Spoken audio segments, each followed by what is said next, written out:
नमस्कार। आपका प्यारा दोस्त डॉक्टर श्रीवास्तव एक बार फिर आपके बीच अपने निर्धारित समय से थोड़ा सा विलंब। हालांकि मैं आपसे दोपहर में भी मिलने का प्रयास कर रहा था, लेकिन नेटवर्क वीक होने के नाते मैं आपके बीच नहीं आ पाया। फिलहाल आज रविवार का दिन है और आप सब की व्यस्तता बहुत ज़्यादा रही होगी। हमारे बहुत से साथी रविवार के समय अपनी क्लिनिक को ऑफ रखते हैं, लेकिन कुछ लोग सुबह शाम क्लिनिक में व्यस्त रहते हैं और समय निर्धारित करने में मुझे थोड़ी सी दिक्कत भी आती है। और रविवार के दिन आप सबको एक बार फिर थोड़े समय के लिए अपने साथ जोड़ना चाहता हूं। पिछले सप्ताह जो मेरी चर्चा आपसे हो रही थी वो कैंसर पर हो रही थी। हालांकि एक साथी ने हमारे कैंसर की डिफिनीशन पर बड़ी लंबी बहस की और बाद में उनको समझ में आया कि जो मैं बता रहा था वो उनकी समझ में बड़ी देर में पहुंचा। मैंने ये बताया था, मैं एक बार थोड़ा सा रिपीट कर दूं कि कोशिकाओं में लगातार बनते रहना और ऑर्गन का निर्माण होना ये एक प्राकृतिक क्रिया है, कोशिकाओं के विभाजन के दौरान होती है।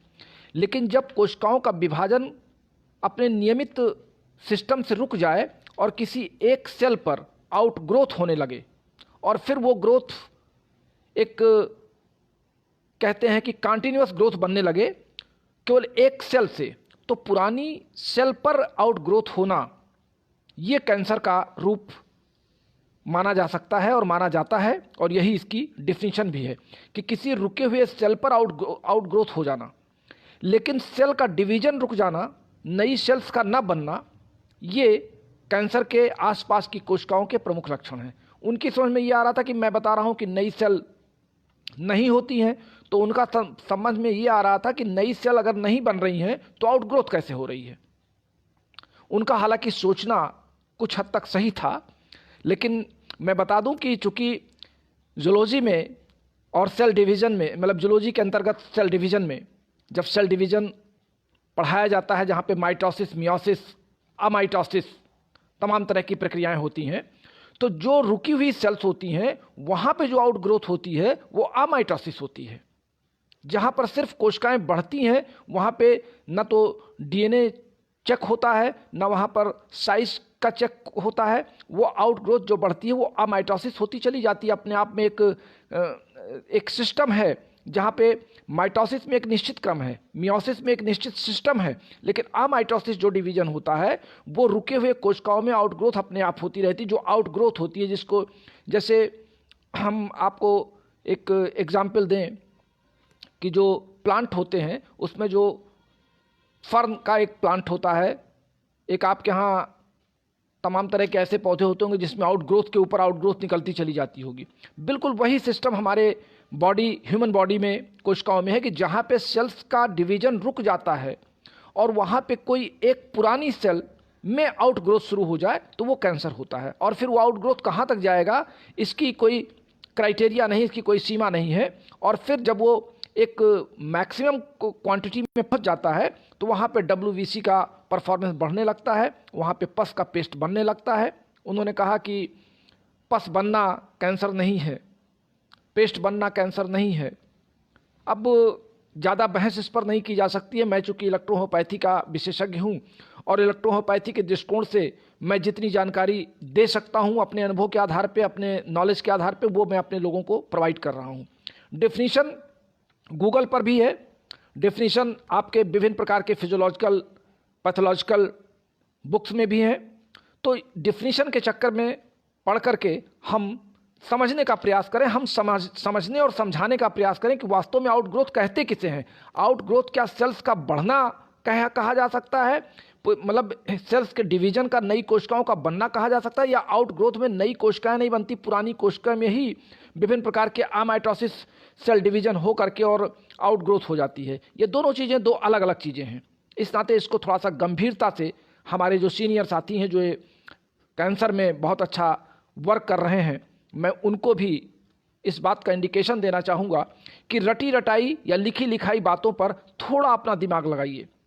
नई कोशिकाओं का बनना ये कैंसर नहीं हो सकता।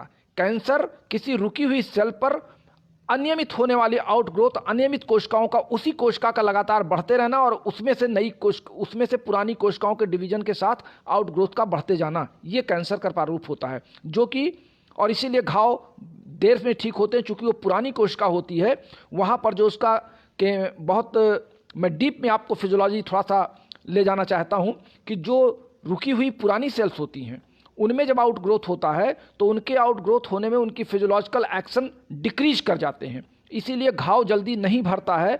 और जब पस की टेंडेंसी बनने लगती है तो पेन रुकता नहीं है और पेन बढ़ता जाता है। अभी इस क्लास में आने के पहले हमारे एक साथी ने हमसे एक कैंसर के रोगी पे चर्चा परसों की थी। मैंने उनको दवा बताई थी तो उन्होंने कहा कि सर पेन बहुत ज़्यादा हो रहा है। तो मैंने उनसे डोज पूछा, उन्होंने डोज में कुछ गड़बड़ी कर दी थी। तो फिर मैंने उस डोज को क्लियर किया कि आप इस डोज में दे करके फिर हमको 2 दिन बाद बताइए। तो कभी कभी ऐसा होता है कि सामने हम बताना कुछ चाहते हैं और समझने वाला उसको समझ कुछ जाता है, या हो सकता है भी कि चूंकि वो रटी रटाई भाषा और डेफिनेशन गूगल पर सर्च करके और हमारे बताए गए बातों को, चूंकि मैं एक लेक्चरर की हैसियत से एक जैसे हम अपने सामने वाले को किस रूप में समझा ले जाएं, ये हमारा उद्देश्य। हमारा उद्देश्य नहीं कि हम किसी बुक की डेफिनेशन को पढ़ करके आपको बता दें और आप उसको समझ लें कि बस इतनी सी बात है। हमारा उद्देश्य है कि मैं आपके दिल और दिमाग में उस बात को फिट कर लूं। ये बताने वाले का या किसी एक लेक्चरर का एक फार्मूला होता है दिमाग का सेट करने का। तो हम एज ए टीचर अपने सामने वाले स्टूडेंट को ये समझाना चाहते हैं कैंसर के आउटग्रोथ में और नई सेल्स के बनने में अंतर क्या है। इस बात को जब तक क्लियर नहीं होगा तब तक आप कैंसर की डेफिनेशन को क्लियर नहीं कर पाएंगे। एक बार फिर अंतिम लाइन में आपको बता दूं कि रुकी हुई सेल्स में आउटग्रोथ होना कैंसर है, लेकिन रुकी हुई सेल के साथ नई कोशिकाएं बनना बंद हो जाती हैं। वहां पे माइटोसिस की क्रिया बंद हो करके अमाइटोसिस शुरू हो जाती है और आउटग्रोथ होता रहता है। ये कहानी मैं यहीं पर बंद करता हूं, चूंकि इसमें ज़्यादा समय लेना ठीक नहीं है। और इसी हिसाब से शरीर के किसी भी भाग में, चाहे वो स्किन कैंसर हो, चाहे वो बोन कैंसर हो, चाहे वो ब्लड कैंसर हो, या गले का कैंसर हो, या लंग्स का कैंसर हो, थोड़ी थोड़ी वैरायटीज़ में, थोड़े थोड़े कैरेक्टर्स में अंतर लेकर के कैंसर का मतलब ही हो गया कि संबंधित अंग में रुकी हुई सेल्स में आउटग्रोथ हो जाना। उस आउटग्रोथ को रोकना ही एक फिजिशियन का वर्क है। अब आइए हम आज की चर्चा कर लेते हैं। हमारे कई साथियों ने इस पर मैटोरिया पर हमसे लिखित मांग की थी, आपके व्हाट्सएप ग्रुप में भी आया था। हमारे एक साथी ने कहा था कि आपने गले के रोगों पर चर्चा करने की बात कही थी, आपने गले के रोग पर चर्चा नहीं की। अब मैं उनसे ये जानना चाहता हूँ, गले के रोग में आप किस रोग की चर्चा करना चाहते हैं, ये जरा क्लियर कर दिए। गले में संबंधित, जैसे गले के कैंसर की बात है तो कैंसर की दवा मैंने आपको एक बार बता दिया। चूँकि इलेक्ट्रोहोपैथी में किसी रोग की दवा नहीं है, ऑर्गन वाइज मेडिसिन है। तो हमने जब एक बार आपका ऑर्गन सेट कर दिया तो उस ऑर्गन से हमने आपको एक दवा आपके आउटग्रोथ सेल्स को रिकवर करने के लिए बता दिया। और जब आउटग्रोथ रिकवर होने लगा तो उससे संबंधित ऑर्गन को आप और सेट कर लीजिए। अगर गले में है तो स्वाभाविक है, गले के आसपास के ट्रेकियल पार्ट में अगर है तो वहां पे P3 देना जरूरी हो जाएगा, C13 देना जरूरी हो जाएगा, क्योंकि वहां पे म्यूकस मेम्ब्रेन का परफॉर्मेंस होगा और ट्रेकिया होगा, चैम्बर होगा। लंग्स में आप जाएंगे तो P4 आपको देना पड़ेगा, C3 आपको देना पड़ेगा, क्योंकि ब्लड वहां पे कंज्यूम हो रहा है। इसी तरीके से विभिन्न ऑर्गन्स पर जब आप जाएंगे, जिन ऑर्गन से संबंधित कैंसर के लक्षण दिखाई पड़ रहे हैं, उस ऑर्गन की सप्लीमेंट्री मेडिसिन आपको लगानी पड़ेगी। डोज के बारे में आप कंफ्यूज कर जाते हैं। डोज, हमने आपसे कहा है कि डोज आप अपने सामने वाले रोगी की शारीरिक क्षमता, उसके शारीरिक दशा, उसके लंबाई चौड़ाई, उसके आकार, उसके वजन के अनुसार आप डोज तय करेंगे। पहली डोज हमने आपको बताई कि अगर एक्यूट रोगी आता है किसी रोग को लेकर के तो आपका डोज ज़्यादा होगा, और अगर क्रॉनिक में आता है तो डोज आप कम करके देंगे। जैसे मान लीजिए एक्यूट में आप उसी रोगी को 20-20 ड्रॉप देते हैं, अगर वो क्रॉनिक में आया है तो उसी डोज को आप 10-10 ड्रॉप देंगे। हमारे कुछ साथी बार बार दवा बनाने में भी कंफ्यूज करते हैं, कुछ हमारे नए साथी भी जुड़े हैं। तो अब बहुत ज़्यादा समय नहीं रह गया है। मैं जो अपनी बुक लिख रहा हूँ, बुक का लिखना मैंने कल शाम को बंद कर दिया है और आज फाइनल पेन मैंने उस पर क्लोज कर दिया है। ये आपके लिए खुशखबरी है। और 3 दिन में हमारा जो मटेरियल टाइप होने के लिए रह गया वो टाइप हो जाएगा और 3 दिन के बाद फिर वो छपना शुरू हो जाएगा। हमारा पूरा प्रयास है कि 11 जनवरी को ये पुस्तक मैं आपको समर्पित कर सकूं, लेकिन किन्हीं कारणों से प्रेस के विलंब होने के कारण या फिनिशिंग में कमी हो जाए तो आप 11 जनवरी का वेट नहीं करेंगे। मैं 11 जनवरी को उस पुस्तक का अनाउंस कर दूंगा प्रयागराज में, उसका कवर पेज कोशिश करूंगा ले जाने का, इनॉर्गेट करने का। लेकिन ये कन्फर्म है कि आपको जनवरी माह में मैं वो पुस्तक आपके घर पर पहुंचाने का पूरा प्रयास करूंगा, इसमें कोई दो राय नहीं है। चूँकि बस सिर्फ होता ये है कि इसमें प्रेस वाले शादी ब्याह का और तमाम इसमें उत्तर प्रदेश में प्रधानी चुनाव की भी आशंकाएं हैं, आ रही हैं कि होगा, तो प्रेस वाले अपने तमाम पोस्टर बैनर और उसके विजिटिंग कार्ड छापने में व्यस्त हो जाते हैं, तो थोड़ा सा वो कई लोगों का काम लटका देते हैं, कुछ इधर का काम कुछ उधर का काम।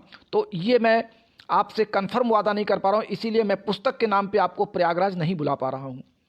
हाँ, प्रयागराज अगर आपको मैटी डे मनाना है हमारे साथ तो आपका स्वागत है, आप मैटी डे पर प्रयागराज उपस्थित हो सकते हैं।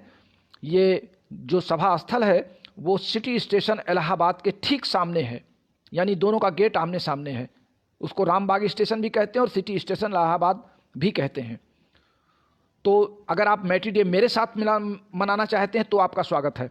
अगर तब तक हमारी किताब तैयार हो जाएगी तो किताब आपको वहाँ मिल भी सकती है, लेकिन किताब के लिए मैं आपको वहाँ नहीं बुला रहा हूँ। मैं मैटी डे के समारोह में आपको एंजॉय करने के लिए, मैटी डे समारोह का आनंद लेने के लिए और प्रैक्टिशनर्स एसोसिएशन के विभिन्न पदाधिकारियों के शपथ ग्रहण समारोह के लिए मैं आप सबको सादर आमंत्रित कर रहा हूँ। इस बीच प्रयागराज में आगामी 20 दिसंबर को मेरा एक 11 बजे से लेकर के शाम 4 बजे तक का एक CME क्लास भी लगाया गया है डॉक्टर PK शुक्ला के संयोजन से।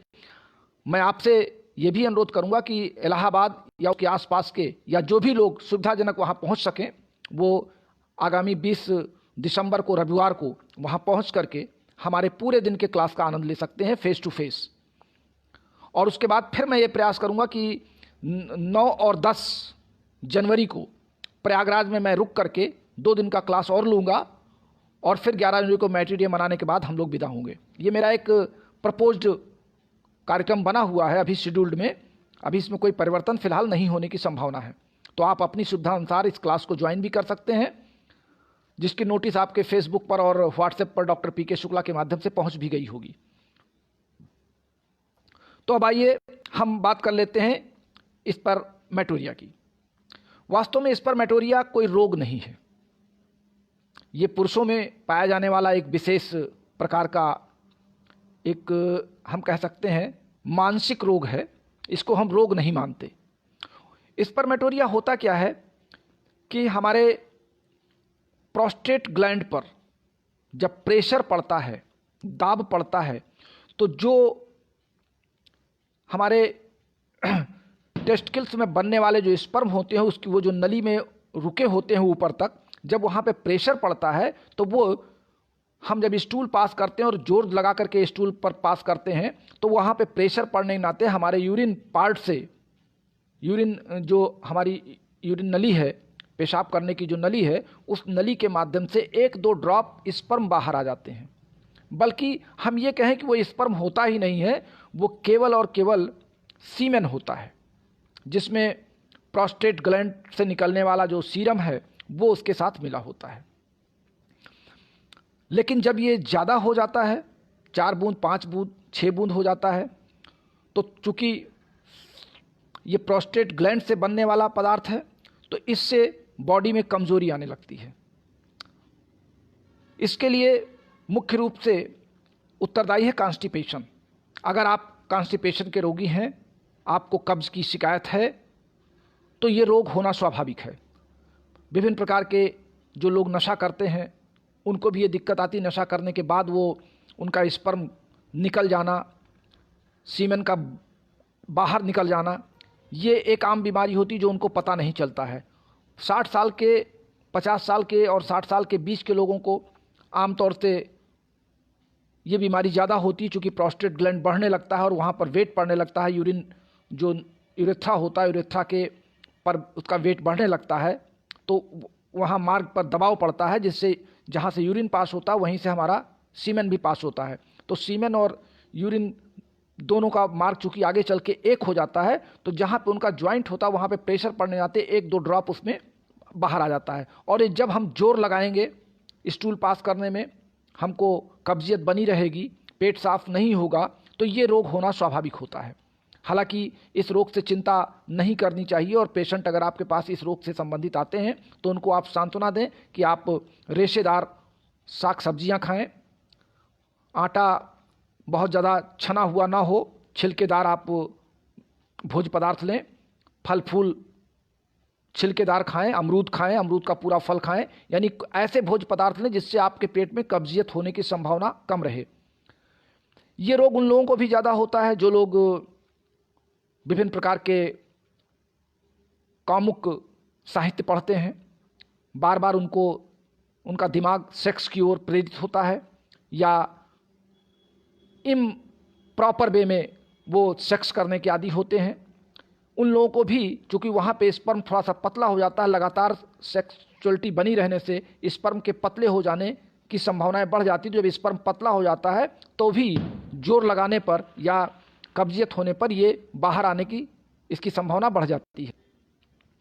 अब इस रोग से पीड़ित आमतौर से तो ये रोग माना ही नहीं जाता है मेडिकल साइंस में, लेकिन अगर बाय द वे चूँकि ये बढ़ जाता है, केस नंबर ऑफ टाइम में इसकी स्पीड बढ़ जाती है, तो वहाँ पर हम देखते हैं कि रोगी को थकान आती है, कमजोरी आती है, जोड़ों में दर्द शुरू हो जाता है, आलस्य आता है, चिंता बनी रहती है, सिर में दर्द बना रहता है। क्योंकि सिर में दर्द क्यों बना रहता है? क्योंकि कब्जियत उसे होती है, गैस उसको पेट में बनती रहती है, स्टूल पास नहीं होता है तो विभिन्न प्रकार की गैसें बनती हैं जो ऊपर की ओर चढ़ती हैं, ब्लड सर्कुलेशन के ब्लड में मिलती हैं और वहाँ से ऊपर चढ़ जाती हैं, फिर ब्रेन में जाकर के चारों ओर घूमती हैं, सर दर्द होता है, ऊपर की ओर ब्लड प्रेशर बढ़ता है तो सर दर्द होता है।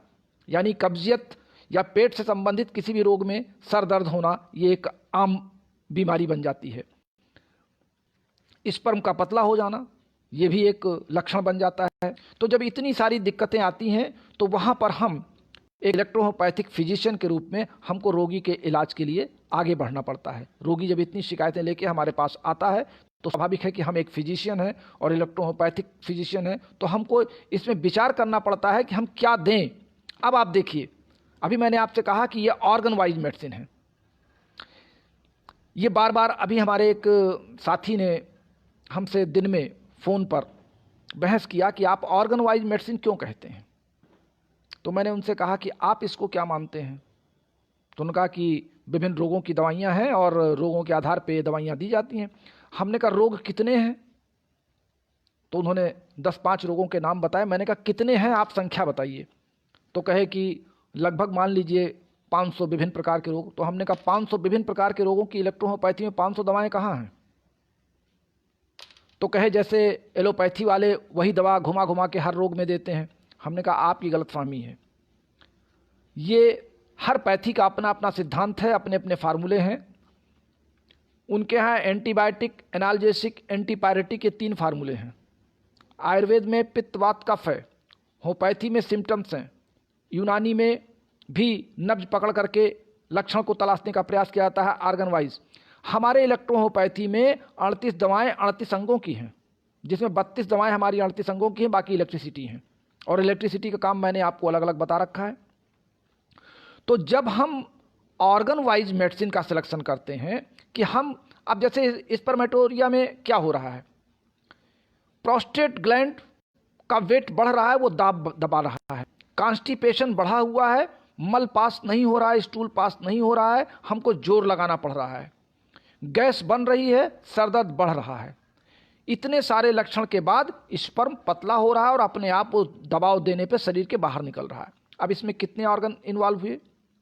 एक तो पूरा का पूरा हमारा लार्ज इंटेस्टाइन, जहाँ पे मल या स्टूल रुका हुआ है वो कड़ा हो रहा है, वहाँ पर पानी कम हो रहा है। देखिए, जहाँ पर जब कॉन्स्टिपेशन की कंडीशन में सबसे मुख्य बात यह है कि हमारे एलिमेंट्री कैनाल के लार्ज इंटेस्टाइन में पानी की कमी हो गई है, हमारा पानी वहाँ पर नहीं पहुँच पा रहा है, वो ऊपर ही अवशोषित हो जा रहा है और नीचे पानी कम होने से स्टूल सॉलिड होता जा रहा है, कॉन्स्टिपेशन, और इसीलिए स्टूल पास नहीं हो पा रहा है।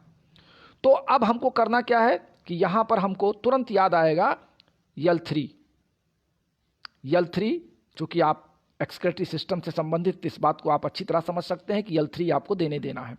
अब इसमें हम 3 दवाएं सेलेक्ट करते हैं, L3 और एस्टेन।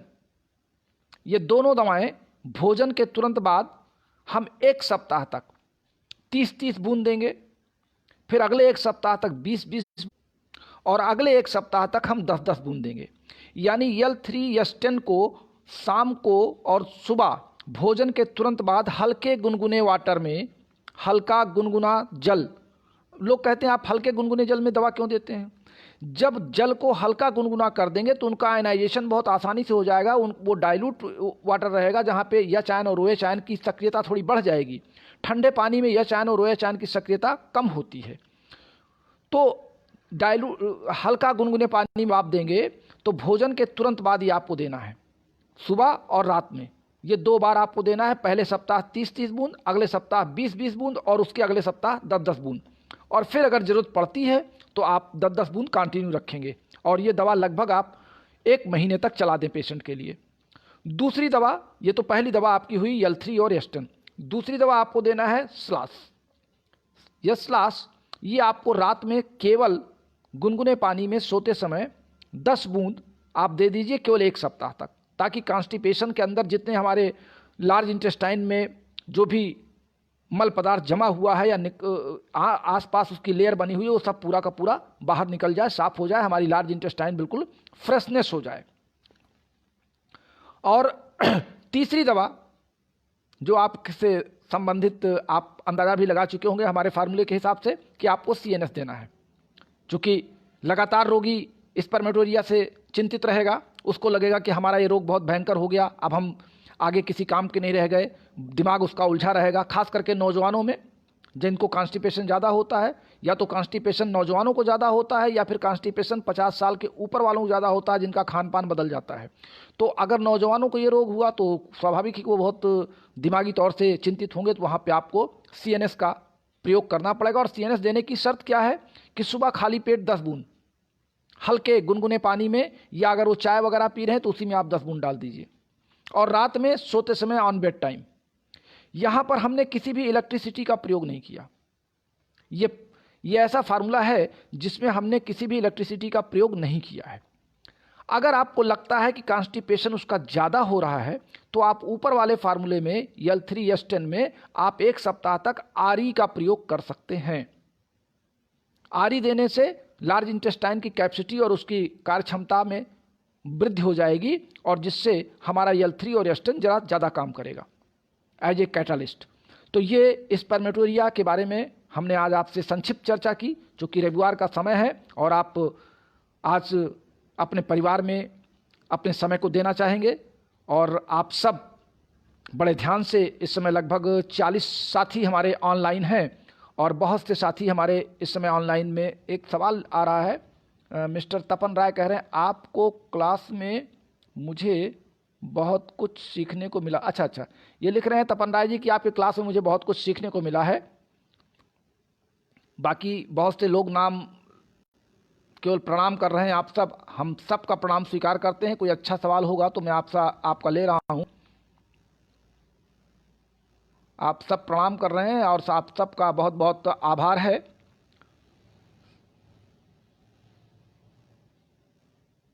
लगभग आप सब ने मुझे नमस्कार किया है और आपके स्टिकर्स नमस्कार वाले आ रहे हैं, तो आप सबका बहुत बहुत धन्यवाद। अपने इस प्यारे दोस्त को, डॉक्टर श्रीवास्तव को बस्ती से आज की रात यहीं पर अपने क्लास को समाप्त करने की इजाज़त दीजिए। कल हम प्रयास करेंगे कि अपने निर्धारित समय रात, चूँकि आपने डिमांड किया है कि क्लिनिक आवर्स आप लोग 9 बजे क्लिनिक से चलते हैं और 9:30 तक आप फ्री होते हैं, तो कल रात 9:30 बजे हम आपसे फिर मिलेंगे। तब तक के लिए हम अपने प्यारे दोस्त सभी साथियों से इजाज़त